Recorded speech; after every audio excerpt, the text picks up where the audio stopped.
La voz de los protagonistas. En Contextos. El doctor Hugo Morales, delegado de la PGJE, Delegación Laguna 1, está con nosotros para informarnos de las estadísticas delictivas en homicidios, robos y narcomenudeo.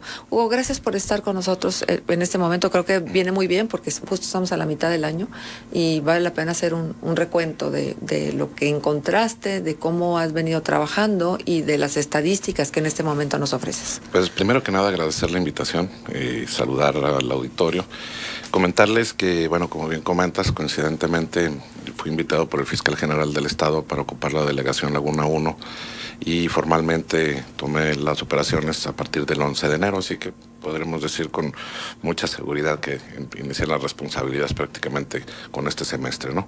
Efectivamente, estamos haciendo una evaluación de nuestros índices, lo hacemos de forma, vamos a decir, cotidiana, incluso de forma mensual, vamos haciendo cortes sobre nuestras evoluciones.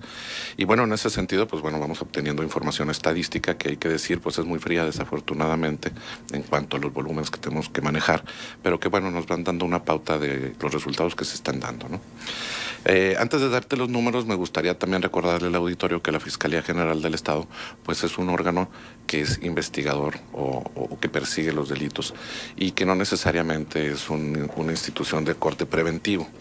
Y lo digo porque, bueno, pues a lo mejor no existe una conciencia clara de cuáles son las funciones que tiene este órgano, ¿no?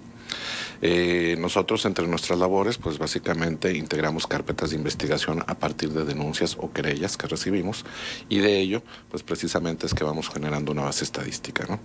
Les comento de entrada que me gustaría tocar 3 rubros sin que dejemos a un lado algunos otros que ustedes consideraran importantes, tal vez porque son los de mayor impacto social, ¿no? Por ejemplo, tratándose de homicidios, este año tuvimos un pico alto por allá del mes de enero, tuvimos 17 homicidios, que son muchos, y bueno, son muchos porque evidentemente no se corresponde en base a nuestras estadísticas ni presentes ni frecuentes, ¿no? Es decir, ha sido un mes pico que excede por mucho los meses que tradicionalmente tenemos. ¿Cuál sería un mes pues razonable? Bueno, el mes de febrero tuvimos 5 homicidios, lo que de alguna manera va estabilizando nuestra base estadística.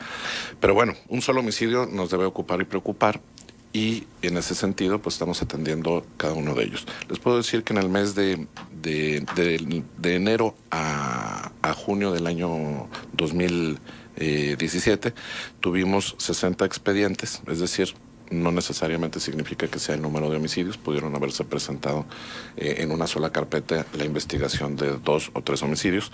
Sin embargo, se presentan, eso sí, en número 66 homicidios en 2017 y en el 2018 57, es decir, casi estamos hablando de un 14% menos que el año pasado.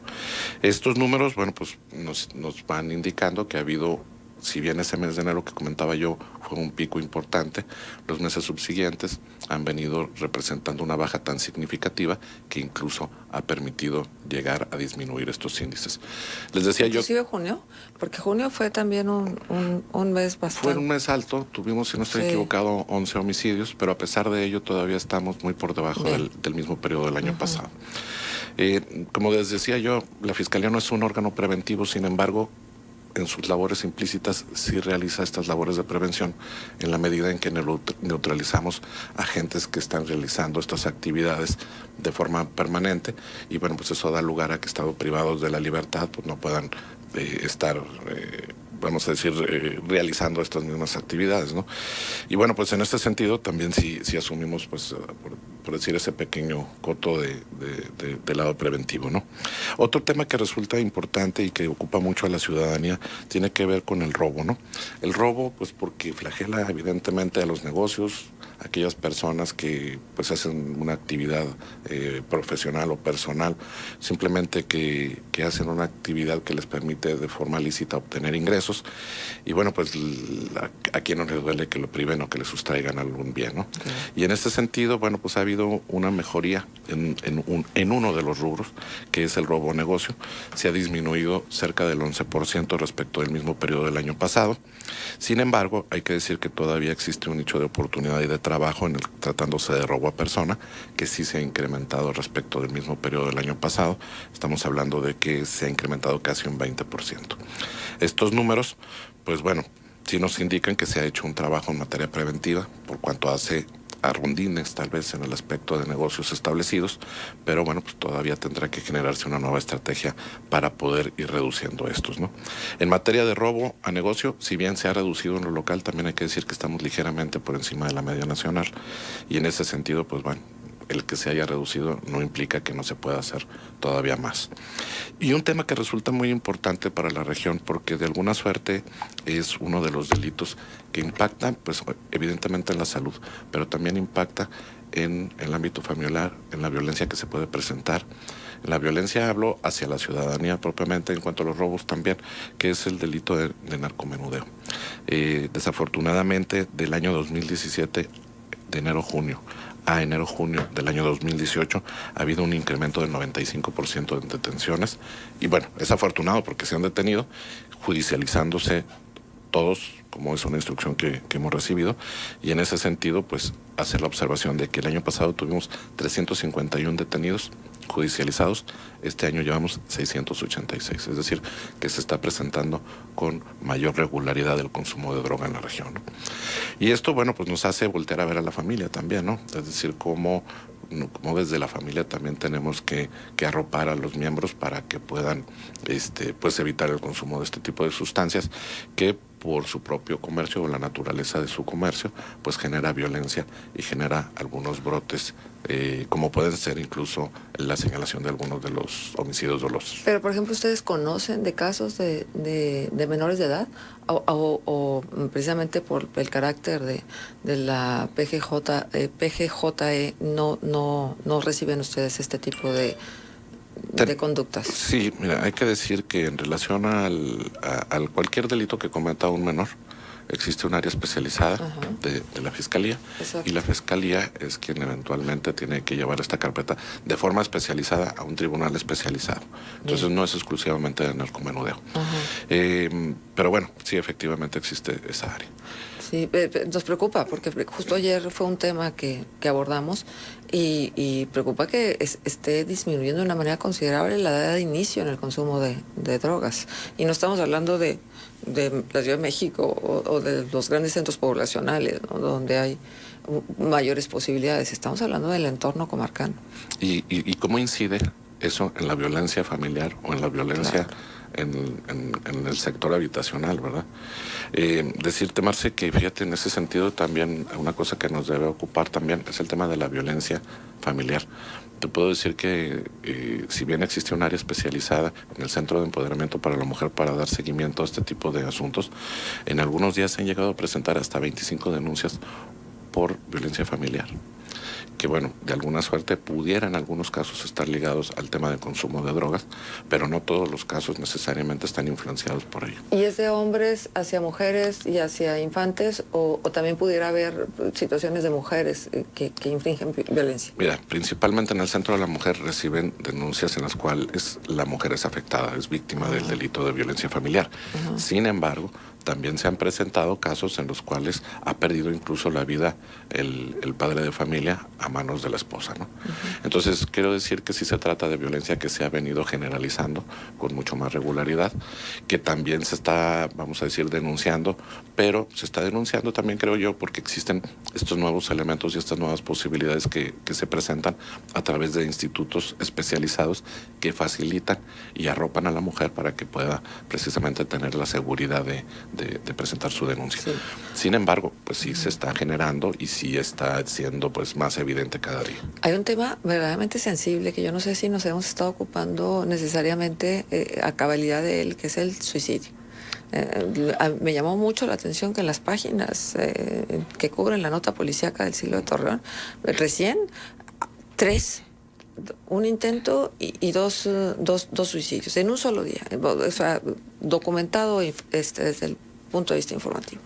Entonces, ¿también ustedes conocen de estos casos? Bueno, mira, hay que recordar que el suicidio como tal no es un delito. La persona que voluntariamente se priva de la vida, pues bueno, no está cometiendo un delito en sí.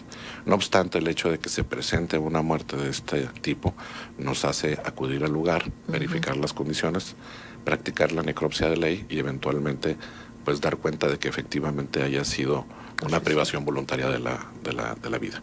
Te quiero decir que el año pasado tuvimos 22 eventos de suicidio en el mismo periodo.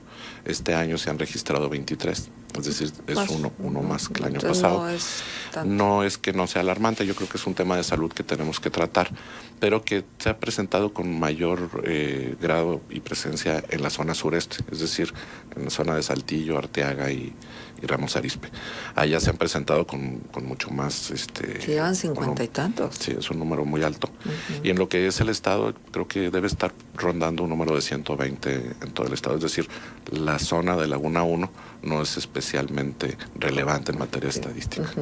Bueno, pero sí es importante saber, porque finalmente esta situación de consumo de drogas lícitas e ilícitas suscita precisamente violencia. Así es. ¿Y por qué no decir que se va generando con otros tipos de violencia? Por ejemplo, la violencia familiar. En algunos casos incluso llegando a vincularse ese suicidio con la presencia de violencia, ¿no?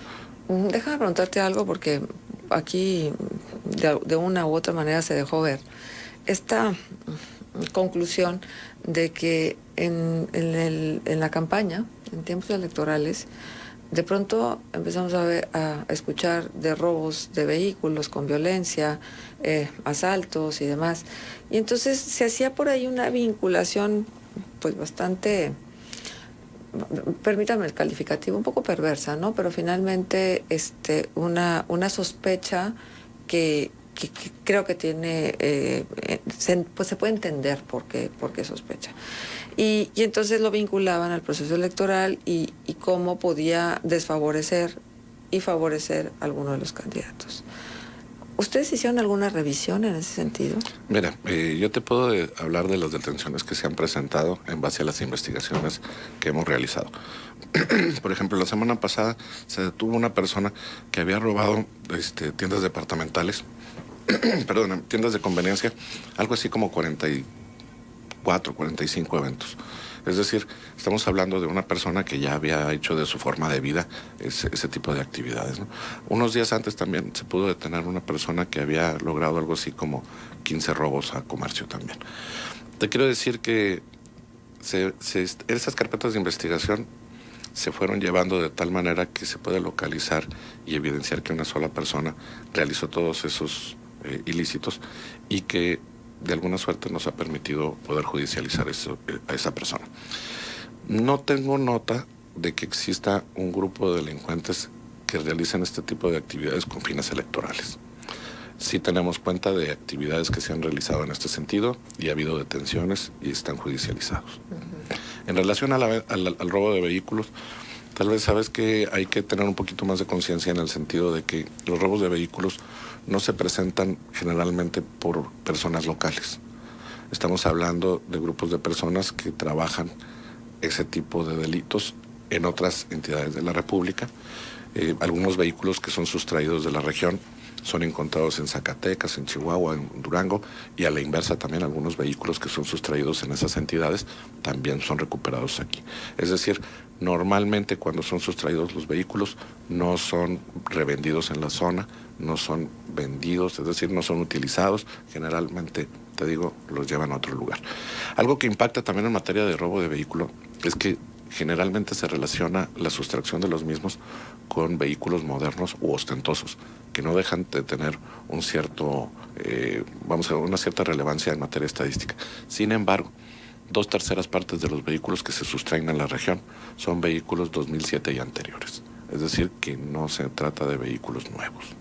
Y en ese sentido, bueno, pues también unas líneas de investigación nos hacen pensar que esos vehículos son utilizados para cometer delitos en otras partes de la República. Bueno, pues súper interesante todo lo que tiene que ver con estadísticas y bueno, ¿cómo prevén ustedes y cómo traducen el ambiente que postelectoral y lo que está por venir? ¿Te parece que hay condiciones para frenar la inseguridad? Mira, se está trabajando mucho y hay que decir que estamos haciendo una labor coordinada con las diversas corporaciones regionales, municipales y estatales, federales también. Afortunadamente hay que reconocer, existe un mando especial que de alguna suerte nos ayuda mucho para poder coordinar las actividades de todas las corporaciones, pero bueno, con independencia de la existencia del mando especial, que digo es muy importante y hay que reconocerle su labor, también nosotros estamos pues procurando con mucha regularidad tener reuniones con los mandos tanto de seguridad pública municipal como de Fuerza Coahuila-Gattem y ahora el coordinador de seguridad pública en el estado, aquí en la región, y bueno, pues esa sinergia que se ha podido dar ha venido a facilitar que en la práctica pues vayamos, vamos a decir, enrocando con bien el trabajo tanto de seguridad pública como de nosotros, a partir de que existan condiciones legales para que nosotros podamos integrar las carpetas en el nuevo marco de la justicia penal. Hugo, y en esta discrepancia que surgió entre la Facultad de Medicina de la Universidad Autónoma de Coahuila y la Fiscalía, en el sentido de que la Fiscalía dice que no hubo ningún convenio del gobierno del estado con la Facultad de Medicina para entregar los cuerpos de personas no identificadas, y lo que dijo la Facultad de Medicina en el sentido de que sí hubo ese convenio, pero hasta 2016, que se suspendió precisamente ante el problema de desaparecidos y la no identificación de estos cuerpos. ¿Qué hay a final de cuentas? Miren, recordarán ustedes que precisamente a partir del problema que existió de desaparición de personas, la Fiscalía General del Estado, antes Procuraduría, generó un área especializada para la investigación y eventual localización de aquellas personas desaparecidas, que es precisamente esta Fiscalía de la que usted toma nota.